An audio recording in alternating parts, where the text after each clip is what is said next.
Hello, good afternoon. Welcome everyone to our Green Hospitality Happy Hour.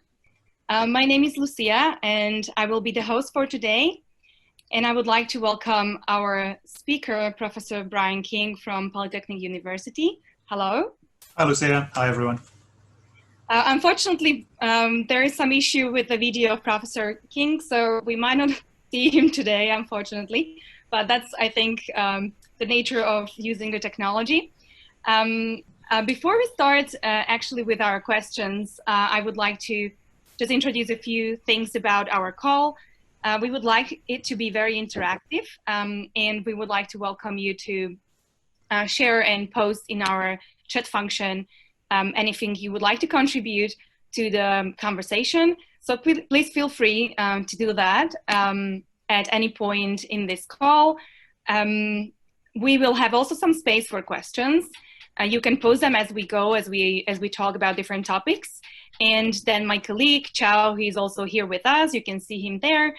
We'll be collecting your questions and we will address those that are interesting and then specifically interesting maybe to discuss, and if we have time for that. What else you have to know? Well, you will not be able to speak, unfortunately. We have muted you because we've got a lot of participants for today. But we hope that you're going to have a really good experience, and we just really would like you to be participative. So don't be shy and do shoot us questions whenever you have them. You should find the chat function somewhere at the bottom, maybe in the menu. So play around with the tool if you're not familiar with Zoom, even though I think that's impossible by now because most of you probably have been using it for work. And I would like to welcome everyone to introduce yourself actually in the chat box. If your name does not display correctly, you can check it back, change your name, maybe you want to put down your company, whatever, feel free. We would just like to know whom we're talking to, especially when you pose a question. So say hello in the chat, tell us who you are, where you're from, where you're connecting from. I know there are some people also from overseas joining us. So we would be really happy to know who is with us today. And now, without further ado, I would like to also introduce our speaker today. So Professor Brian King is an Associate Dean in the School of Hotel and Tourism at the University, at the Polytechnic University of Hong Kong. He was previously a professor at Victoria University in Melbourne, Australia. And he has also a very wide experience professionally in tourism and hospitality across different regions. For instance, he used to work in airlines, tour operations, cruise operations, hotels, and destination management. So it's really wide range on different positions and experiences across the industry, besides the academic ones. So I think, and that's why we also picked Professor Brian King for this discussion, since he will and surely has lots of interesting opinions and insights on the current situation in the industry and also about its future. And having said that, I would like to now start with the first question of this conversation that we're going to have today, which is, what is actually currently happening in the hospitality and tourism industry in Hong Kong and Asia Pacific? And I would like to ask Professor King to a little bit introduce us how he sees the things happening now in the region and around the world potentially. Okay, so floor is yours. Great, thanks, Lucia. Thank you, both of you. Thank you, everyone who's out there. So sorry about the video thing. We've been doing lots of online delivery to our students and they can always see me. So this is the first time in all the sessions, but it'll be a little bit more like radio this, but still hopefully we'll get some interaction. And Lucia, well done for all the work of Green Hospitality. I think you play a very important role in engaging with the industry, with sustainability, with students and so on. Okay, so your question, what's happening? Well, you don't need to be a professor of tourism to see the devastation in the industry all around. I mean, here we are at PolyU, you've got the duty-free just around the corner, there's nobody there. The airport's almost deserted apart from some freight aircraft. We see around Hong Kong very few tourists in the streets. I think February was 96% down on the previous year. So I think it's very obvious that there are no tourists around. And for the tourism companies, their market capitalization, so what their value is on stock exchange globally, down about 40%. In tourism's got big companies and also many small and medium-sized enterprises. I think we all know, again, those of us in Hong Kong, looking around, you see many deserted restaurants, you see travel agents and so on, you see theme parks closed. So this is really unprecedented. And we've gone from what we talked about being hypermobilities, at least the wealthier in the world, traveling all around, to almost complete immobility. And obviously that is very serious for the industry and also for the many people that owe their living to our sector. So it's pretty bad most places in the world. I think about 130 countries have got travel bans at the moment. So it's not every country in the world, but even the ones who don't have it, there's kind of a culture of fear at the moment. So mobilities are just not happening. That's right. And I think in Hong Kong, especially, it has been even longer. The tourism industry has been quite down since last year because of the unrest that we have seen here. So it's been quite a long time already for the industry to be pretty much affected. And first by the unrest, now by the health situation. So moving on to the next question from my end would be, what do you think will the recovery look like for the industry, and what do you think, what time frame we're looking at? Well, I think before I answer that one, I mean, we do a lot of forecasting here in the school, but our forecasting models, honestly, are, in these circumstances, we can't really rely on them. So in giving advice, I'm certainly not, being a so-called industry expert, my answer is not necessarily going to be the right one, but I'll share, I think we're talking about alternative scenarios rather than, you know, a single prediction. Why is it inaccurate this time? Well, this is the biggest shock since the Second World War. It's according to the United Nations. The demand shocks estimated about 5 to 6 times the 9/11 terrorist attacks. So the scale is unprecedented.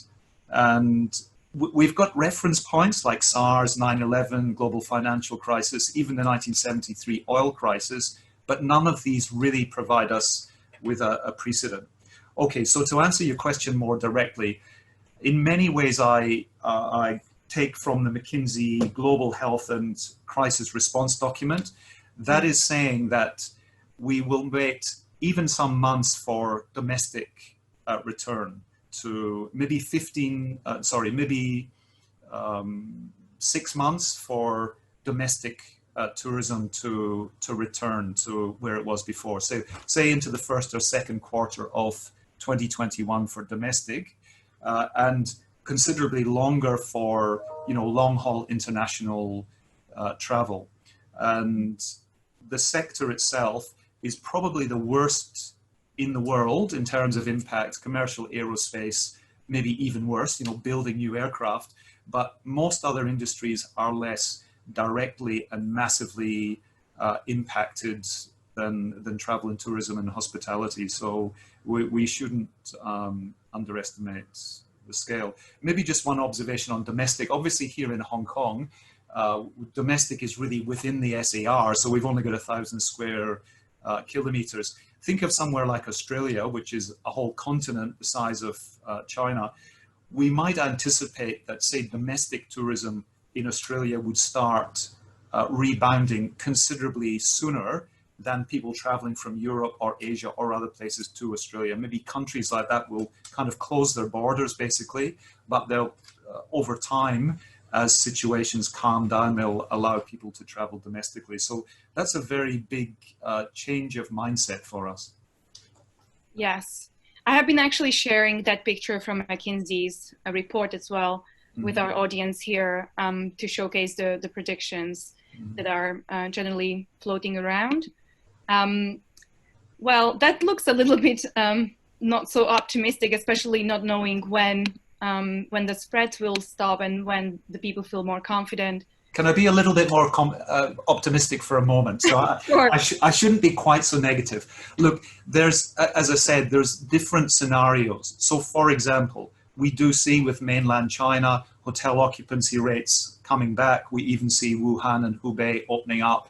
And so I think depending a lot on how smooth that occurs in China, in our immediate region, that can come back reasonably quickly. And I even noticed that with Marriott, when Arne Sorensen did his talk to Marriott Associates, that was one of the bright spots for him as a US-based CEO. He said, we're seeing improvement in our mainland China properties. So there's, it's not, let's not assume the worst scenario, but let's just be mentally prepared for that. That's my suggestion.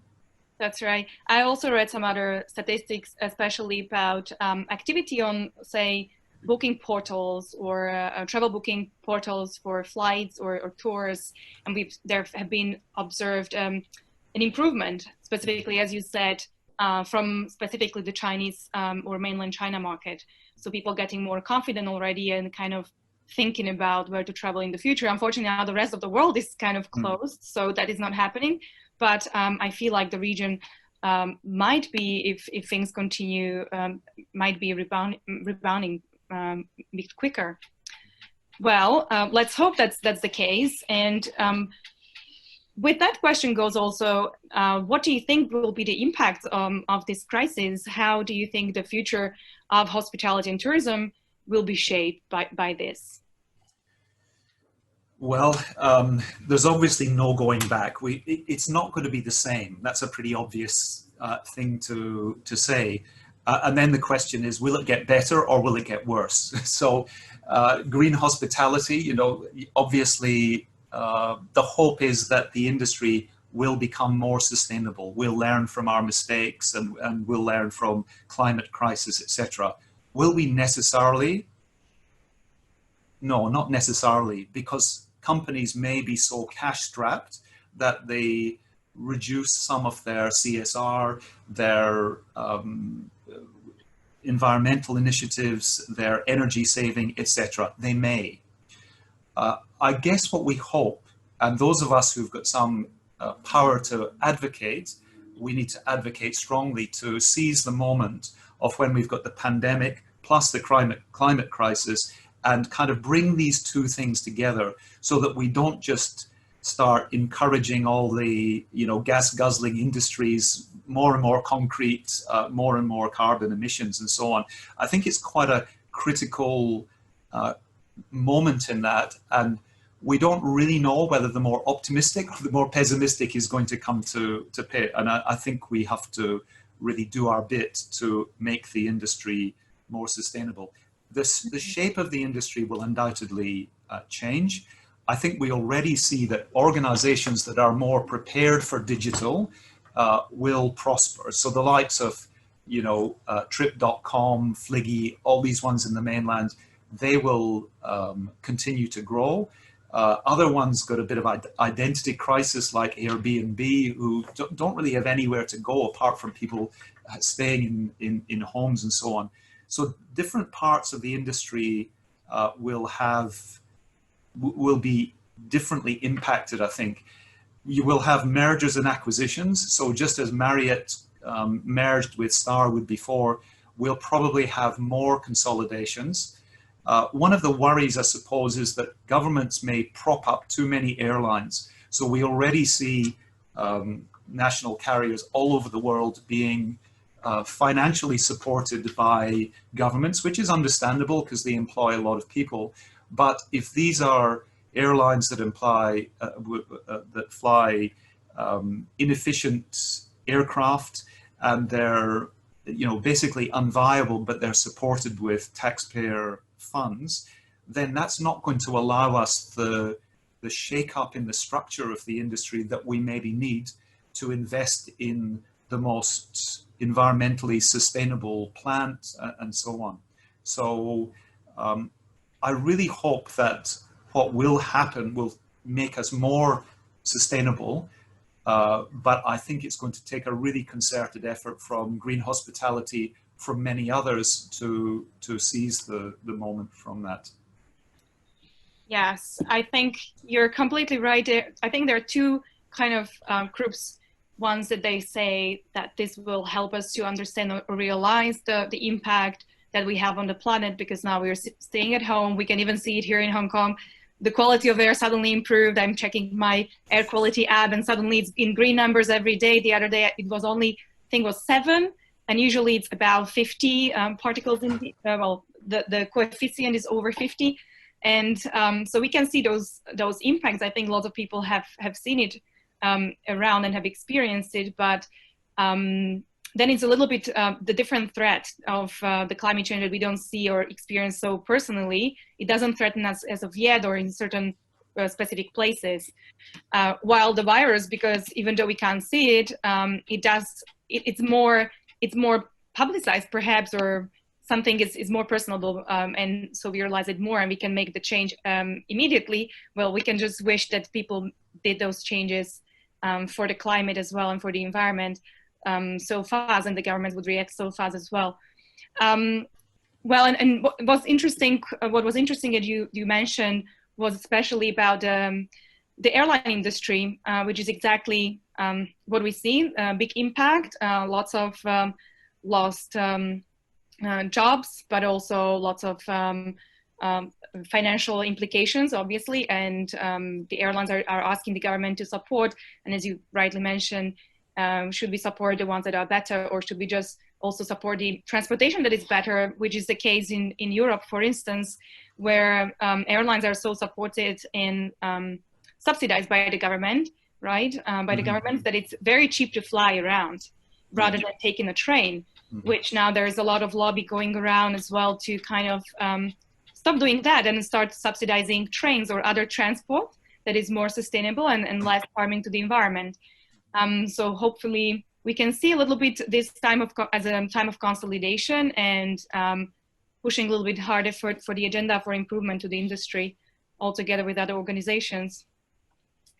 Well, that brings me to the question that is a bit more practical, because I know that you at PolyU, you also run a hotel, which is the Hotel Icon here in Hong Kong.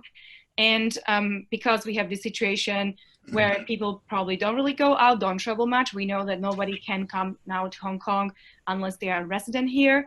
So the tours are cut off. As you said, 95%, there's a 95% drop in tourism arrivals. So I believe that hotels are quite struggling, but I know that also this kind of sprouts the innovation or the innovative spirit of hoteliers and other businesses. So I'd like to know if you could share with us maybe some good practices that you implemented in Hotel Icon, or how you're managing the situation there.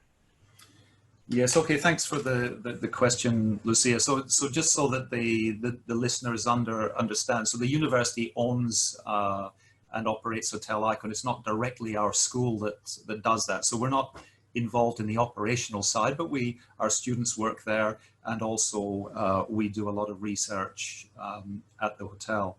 So Hotel Icon's got 262 rooms. It's a top-end hotel in Hong Kong. And look, I'll come to the current situation in a moment, but really Hotel Icon, like many other hotels across Hong Kong, has had very difficult trading conditions over several months because of the protests, and then more recently with the pandemic.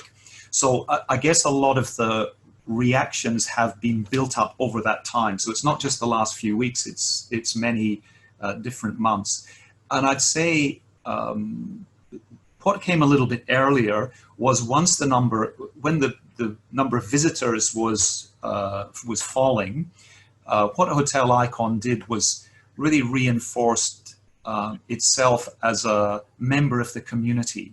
So for Hong Kong residents, if you imagine, we've got hotels across the city, but do residents think that's a place for tourists, or do they feel that's a place where they are comfortable, where they're made to be welcome, where they see other Hong Kongers as smiling service providers and so on. So I think that element of feeling part of the community, whether it was at that stage about hosting weddings, about the food and beverage outlets and meetings and so on. So that reaching out to the community.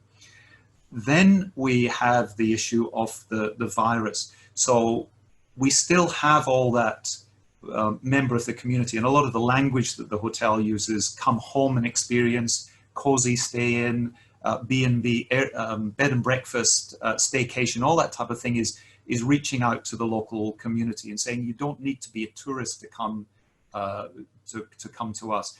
But now, of course, as people are fearful of the virus, then suddenly the whole idea of interacting with service staff, walking into the lobby of a hotel, it's now different. So as soon as someone walks into the lobby, they'll have their temperature automatically tested. So they don't have someone doing it, it's an automatic.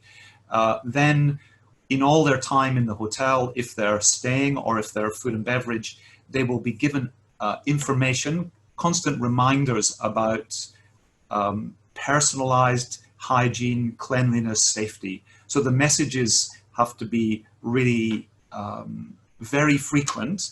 And of course, we don't really want these messages, but at the same time, if they give us reassurance, then they make us more relaxed and able to enjoy the time. So these are, I guess, Hotel Icon always had put a strong emphasis on, you know, sanitizing even the television remotes, that type of thing, which not all hotels do. So it's really stepping up these efforts. And then with the staff, making sure that anything to do with the health, wellness, cleanliness, it's done in a good way and a high quality way. And then maybe the other thing I'd mention is that the hotel, on the innovation side, obviously it's done more experimentation with technology, with online, with mobile, revenue management, and then I guess with food delivery as well, because any place that's got sit-down restaurants now needs to cover its costs for food production. So whether it's going through Uber Eats or one of the other app type mechanisms, or whether it's just making food available on delivery. So that's quite important as well. Thank you. That was very insightful. I think that's probably quite new to offer actually the restaurant food also on a delivery app. Was that a practice before? No, right? Well, no, some hotels in Hong Kong, maybe Hotel Icon was one of the earlier ones that, yes, there are restaurant options in the hotel, but if the client prefers to go through, you know, there's many different companies, of course, that do that. And that is an option for so you're not confined to the F&B offer of the hotel. You can say, well, I'm in a hotel, but I want to take advantage of all the other options. So I think it's empowering the client and not making them captive to the business operations. And I think that's probably a way of the future. Thank you so much for your insight on that and for sharing what's going on and how the Hotel Icon is managing the situation. Now, we would like to move and engage a little bit more the audience here. So please, if you have any questions for Professor King, it's definitely put them in the chat. We're going to address them now. We already have the first question from Anita. So I'm going to read it out. There's obviously an uptick in virtual events in recent months. Mm-hmm. What are your thoughts on this format replacing the majority of face-to-face events? Okay, well, I'll maybe start with education there because, you know, I'm an educator. Normally I'm in the classroom with my students, and now I never see my student. Well, I do, I see them on Zoom. And so we've gone from almost 100% face-to-face to 100% online. But really the good practice is about blended learning. So it's about when the customer would like more an online flexible opportunity, you give that, but other things are more meaningful when you've got the human touch. So what I think events are no different. You know, some esports you can do at home, but some people will go to Hong Kong Convention and Exhibition Centre for esports. So they will travel to have the even the e-event. And the same with Macau with gaming. You know, you could say, well, everyone will stay at home, but no, they'll still travel. So I think that for anyone in the my sector, it's about looking at the opportunities. Some will be face-to-face, some will be digital, and getting the blend right. And it'll really vary by what the clients want and what the market positioning is. So I'd say there's room for both, but this is a time of experimentation. That's right. I think we've got another question from Yin Yu here, who is asking, what will you expect for a group tour and others, other tailor-made individual tour development after COVID-19? Ah, okay. It's a good question, because you have, you know, we've got large scale tour groups like we've had from predominantly mainland, and then you've got highly customized. I remember when my sister came from Scotland to Hong Kong, I organized for, when I was at work, an individual tour leader that took her on different hiking trails through Hong Kong. So you've got the whole spectrum from the mass tours through to the individual. Look, just as my last answer about events, there will be space for both of them. Look, the large scale events and groups, yes, people will be concerned about personal hygiene. So that adds an extra dimension of uncertainty, which is not necessarily present where you've got more individualized type tour experience. But needless to say, individualized tours are more expensive, so that they tend to be at the more exclusive end of the scale. Not all customers have the budget for that.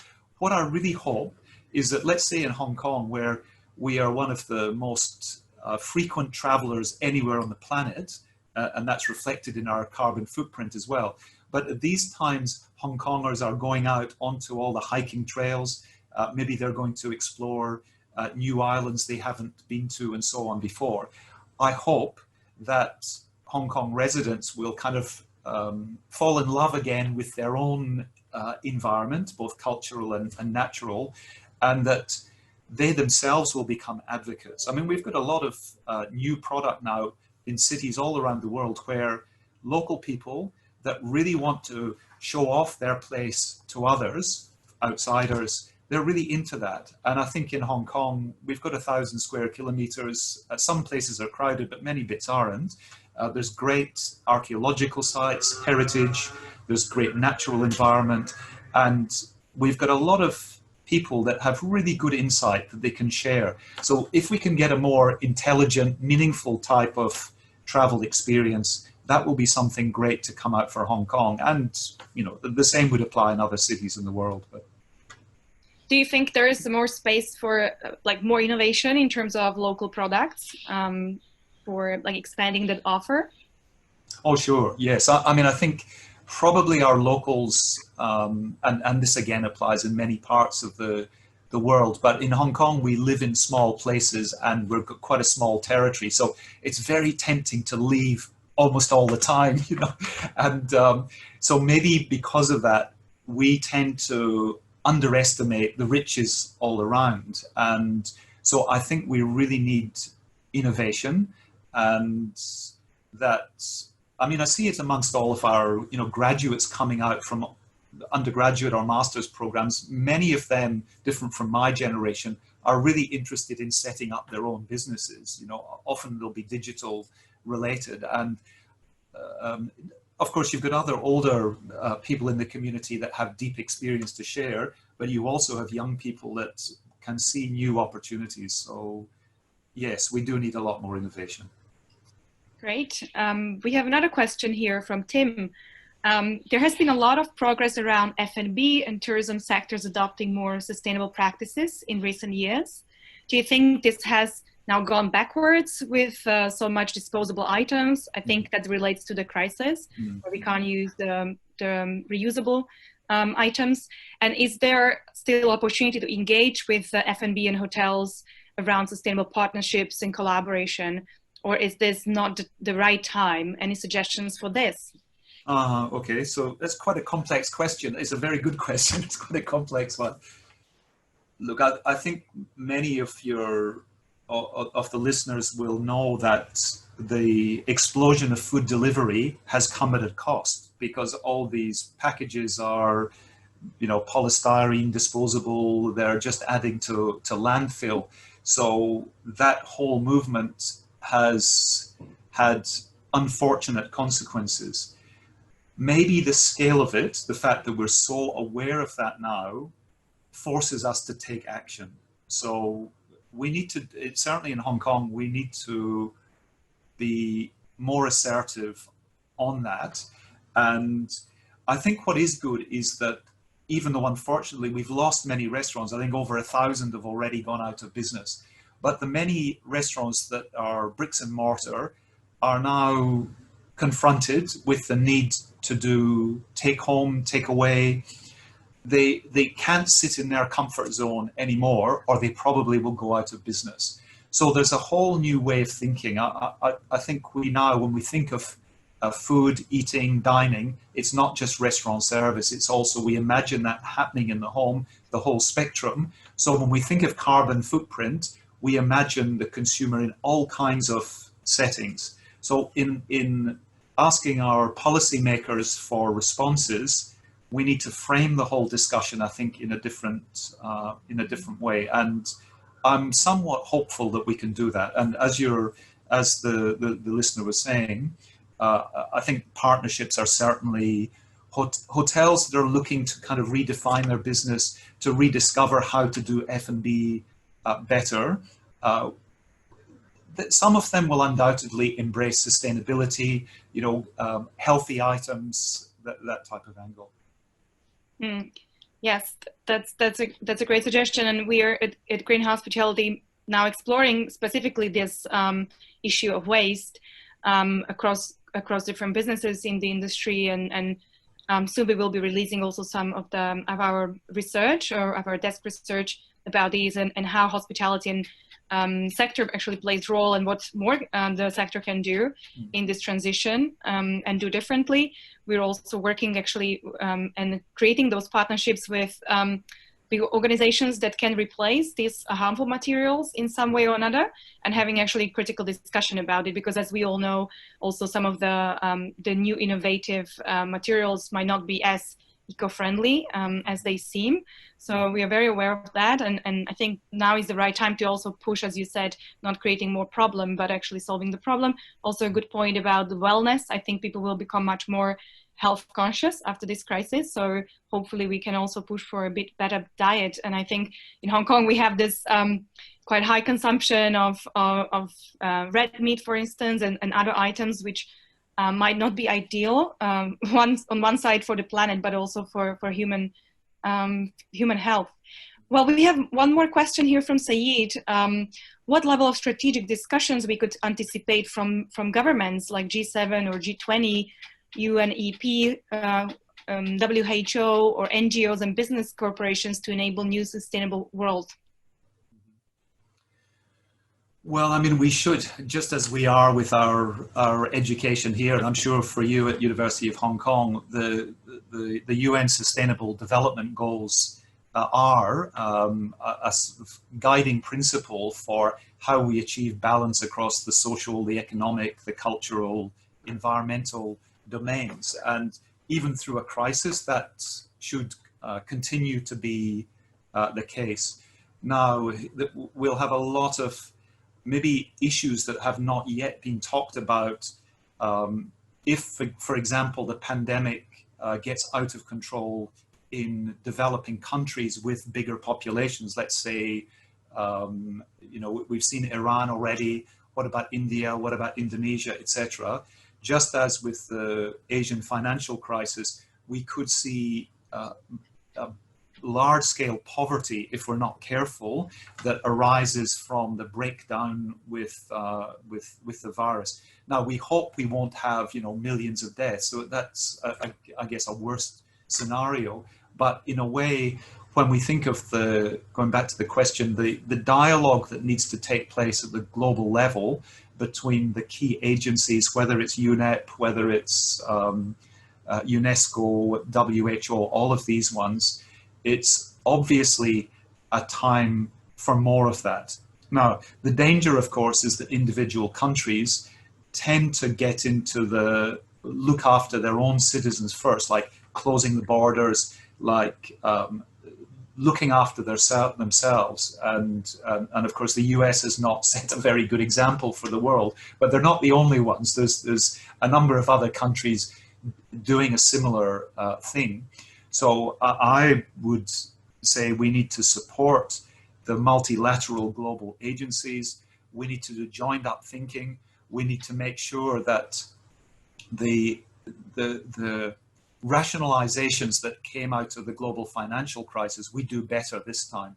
Because I think what we saw last time was that wages typically went down, income inequality increased after the global financial crisis, etc. So we shouldn't make that mistake a second time, and we need to really confront that. So again, I started off the sharing with, you know, I want to be optimistic, but I have to be realistic that, so when I see about UNEP, WHO, etc., we hear the criticism of them from individual countries, and especially with US, China, disagreements, a kind of quasi-Cold War, then it makes these multilateral collaborations more difficult. But I think we need, just as with the Sustainable Development Goals, we need the NGOs along with the private sector, along with governments and the UN network agencies to work well together. Yes, thank you so much.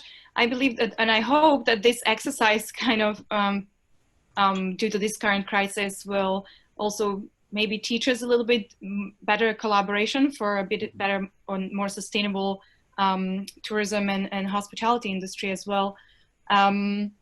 And as you, I have noticed a few campaigns from UNWTO as well, and talking or having big aspirations of tourism being the tool for developing the economies after the crisis, especially in the developing economies, as you mentioned, because we know that tourism is a tool for these countries to step up and for people to make an income as well. So let's hope that's going to be the case and it can be done actually right. We have one more question. We're going to take one more question and then we're going to wrap up this happy hour. So one more from Saeed. As governments announce trillions of stimulus package to COVID-19 now, will there be a new thinking from governments to enable more funding to handle climate change or SDGs, which keeps struggling to get funding? What do you think? Well, I hope so, but I fear not. Okay, so if we think about the US response over the last days to say, well, we maybe should not be giving so much money to the WHO because they're, you know, too pro-China. I mean, it could be any other country in the world that happens to be too pro-China. So that suggests, with the US not in a positive frame of mind to engage in multilateral, it makes things complicated. I think we know from the Paris Agreement that in the US, individual states and cities have been quite proactive. So I think we probably need to think about what's the guiding principle here, and then how can we build a virtuous cycle of those who are willing getting together. And even if there's big gaps in the room, there's absences, it's not like the United Nations have to have every single nation. Maybe it's those that really want to work together. And maybe it's, you know, the foundations, and both in China and the US, the Bill Gates or the equivalents in China that are willing, Jack Ma's that are willing to support, that we make that into a global movement in pursuit of a combination of, you know, more equity across the globe, and also survival for the planet, the two things at the same time. I think, and of course, we all need a viable economy so that we can earn a living, but I think that we need to keep minimizing poverty. We need to work on more income equality, and we need to have substantial investments in pursuing the Sustainable Development Goals. So I hope so, and through green hospitality, through all these types of initiatives, we should work together for that aim. Thank you so much. We've got a few more questions, but I think we're gonna wrap up very soon, and we're gonna address these questions in a follow-up, either through our email, or we might continue with these talks. We might have more questions for another whole session. Thank you so much, Professor King, for sharing with us this happy hour and responding to a lot of very interesting questions from the attendees. I definitely learned a lot, and I'd like to just say a few more words about the green hospitality. So you might, probably most of you know about green hospitality, but we are essentially a platform and a sustainability program of soap cycling charity, which already works with hotels and with the industry, collects the mildly used soap and bottled amenities, and then recycles them and redistributes the soap that we now all want to have and then need to have to wash our hands to those who need it. So a very essential work that is being done by soap cycling, and green hospitality acts more on the side of larger sustainability issues and questions, and to support the industry in the transition into a more sustainable industry. And we hope to see actually the hospitality industry to be maybe the catalyst for sustainability and how to do sustainable business, we hope. We have other activities lined up. We had actually our flagship conference last year in April 2019. Unfortunately, this year's conference had to be postponed, but we hope to see you in September at our second Green Hospitality conference, which will talk about different types of waste, from food to plastic to waste management and other interesting topics. We also are working currently on some research. Next week at the same time, we're actually going to have our first research brief about the Asia Pacific waste management, and how the hospitality industry and travel industry play a role in tackling this issue and the contribution to this problem as well. So stay tuned through our newsletter, social media, or our website for other activities, now mostly online, hopefully soon in person. And I'd like to really, really thank a lot to Professor King to find some time to share with us these insights. Thanks so much for the opportunity, Lucia, and for those of you, none of you saw me here, so hopefully I'll have a chance to see you on another occasion. So really enjoyed the chance. We hope so too, and in the worst case, we're going to share your picture. We actually have shared your picture on our social media just before the call. Good. So for reference, we can also attach it in our thank you email to all the participants. But anyhow, this session has been recorded, and we're going to try to put it online. We've got a few requests from those who couldn't attend right now, but stay tuned, and we hope to see you in 2 weeks' time, where we're going to have our next guest. And we're going to confirm the name and the topic in about a week's time. So stay tuned. Thank you so much for attending. Thank you, Chao, for helping me with this session. And hope you learned and you had a good time sharing and connecting with us. Have a nice evening. Bye. Okay, thanks, Chao, for me too. Okay, bye-bye. Sure, bye.